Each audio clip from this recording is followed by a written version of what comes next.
Midwives. I mean, it's one thing to lose our patients to other doctors, but are those charlatans? It makes me sick. That's an episode of The Mindy Project, in which a fight brews between Mindy Lahiri, a doctor, and a midwifery practice. Midwives! Who the hell do you think you are? Let's say I have a heart attack. How would you handle that? Would you rub eucalyptus leaves all over my chest? Huh? This is an exaggerated sitcom plot, but the idea points to a long-standing culture war between doctors and midwives that's rooted in race and class in America. All right, ladies, let's go downstairs. Let's set up appointments with some real doctors.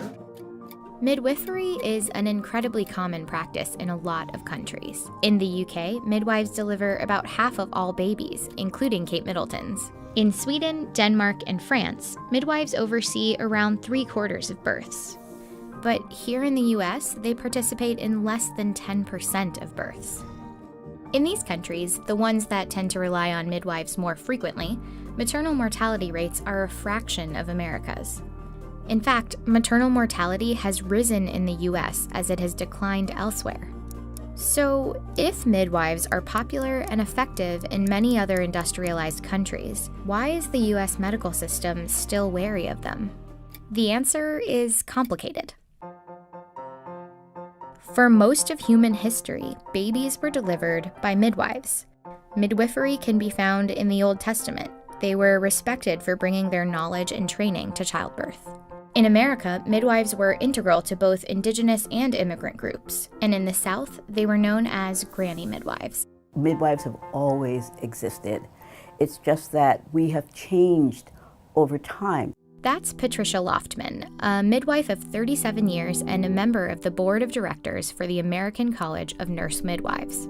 When you look at midwifery, say in the time of enslavement, the midwife was actually the person who made certain that women were able to produce healthy babies. Now, after slavery ended, she was no longer valuable because she was not making certain that there was a continued slave labor. I want you to meet Mrs. Mary Cooley, a midwife who lives in Albany, Georgia.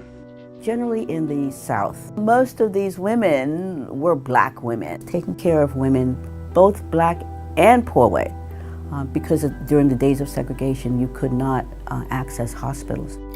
In the mid to late 1800s, the professionalization of medicine became a major trend, and male doctors began taking control of childbirth away from female midwives. It was determined that in order to get women into the hospital, you had to get rid of these midwives who were taking care of all of these women in the home. All of these women who had been attending births all of these years, they were blamed for maternal deaths, infant deaths. 2 days ago, a baby delivered by a midwife died when it ought to have lived. My examination showed that his cord got infected, and you all know what that means. Something wasn't clean.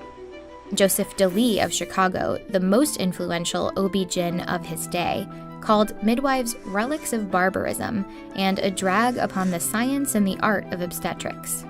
In the South especially, much of the attack on midwifery was rooted in race.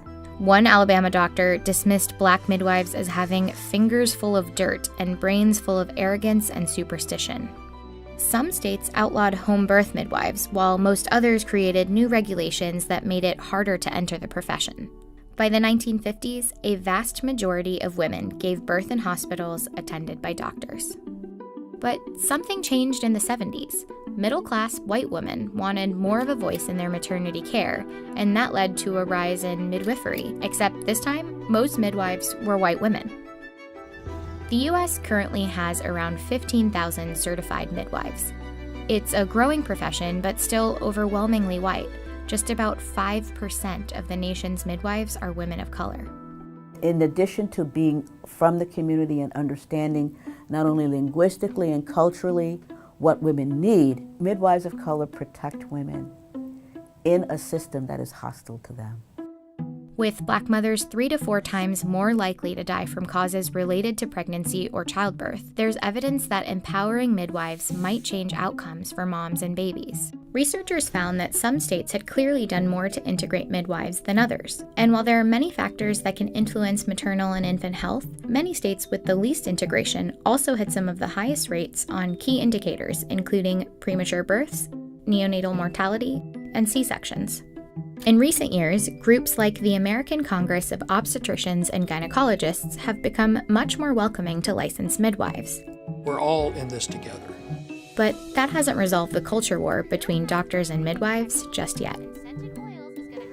There is a role for a midwifery and physician collaborative relationship. We're not enemies.